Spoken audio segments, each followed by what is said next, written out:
Hello everyone, this is Phantom right here, and today I have a special surprise for my 1200 subscriber milestone.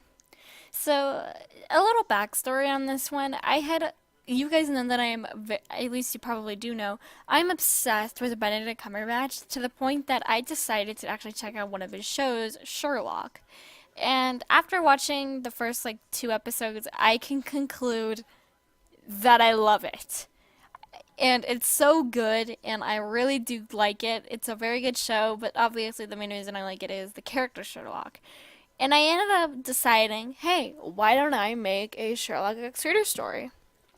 So I jumped on Google and I started researching a bunch, and I mean a bunch of Sherlock X Reader stories, and they all are so much fun to read and everything, and they're so sweet. And I decided, well, even if it may not be the best, I feel like I gotta start somewhere to practice this. So I'm very, very excited for this one. And the next video, just so you guys know, will be a Thor X-Rater. I'm not sure who requested it, but someone on whether my YouTube or my Wattpad or so, they had requested a Thor X-Rater. So I'm going to be recording that, and that's going to be a lot of fun.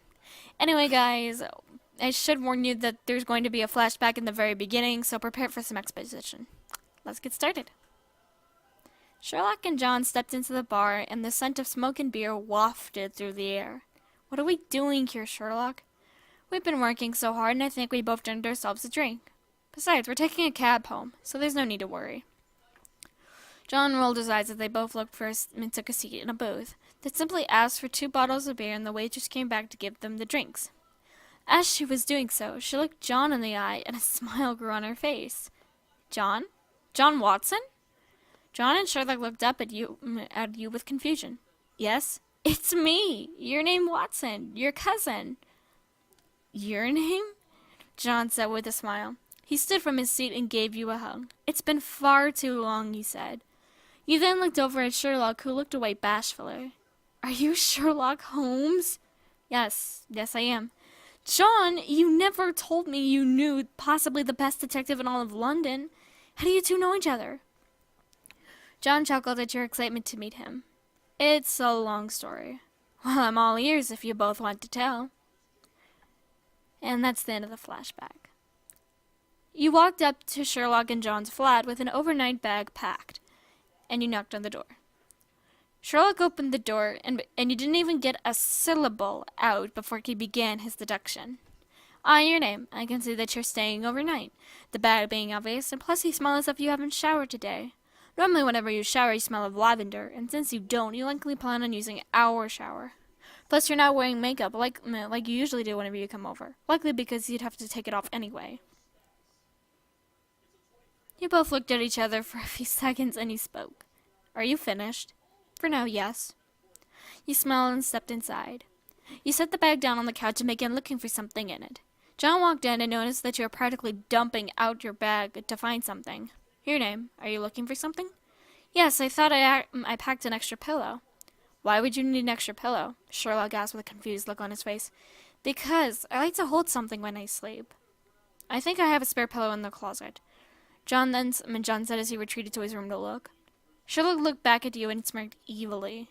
Sherlock, what are you smirking about?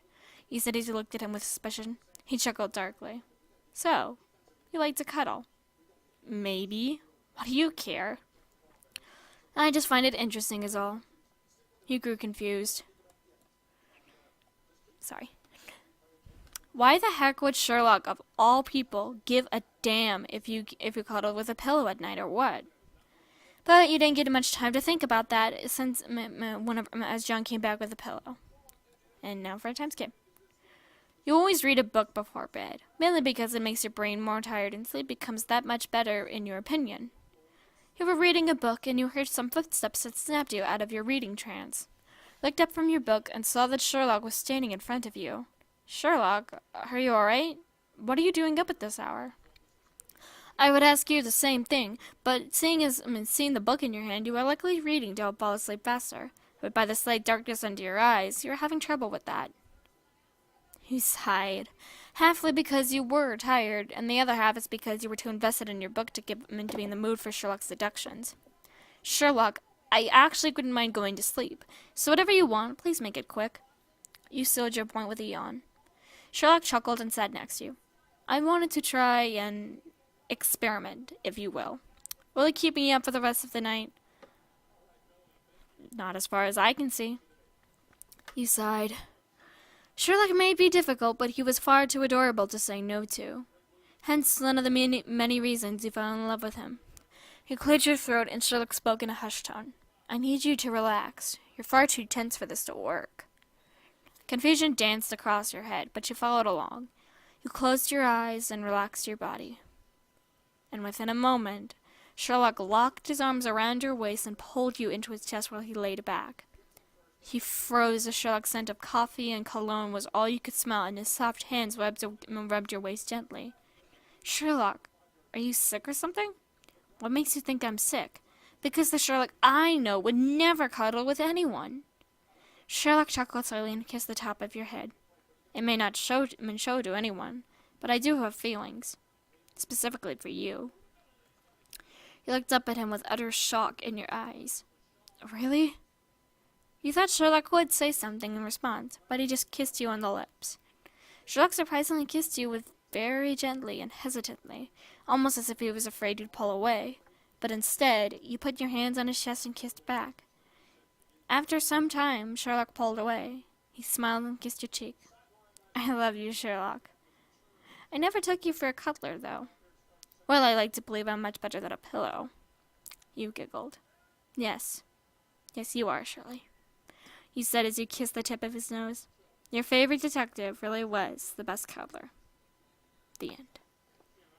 Honestly, I'm not super proud of this one personally, mainly because I feel like there was so much more I could have done to, enforce the way of Sherlock's personality via this story, aside from the deductions, because we all know, us Sherlock fans know that even though I've never made it past the second episode, I do know that Sherlock really doesn't like showing emotion that much, and I know that via what I've read about him. He is the type of man who sees emotions as like a chemical formation in our brain and not as something from the heart.